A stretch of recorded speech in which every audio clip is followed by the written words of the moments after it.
Hi guys, welcome back with me again in this channel. On today's tutorial, I'm going to show you how you can fix Capcut audio delay.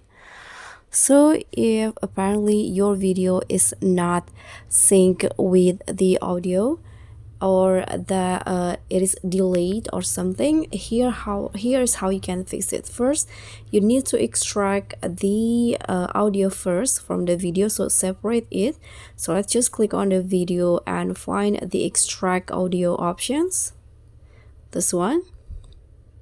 So after you do that, the audio will be extracted from the video, and here you just need to adjust the positions to where it is synced. For example, you can just click on the audio and drag it like this.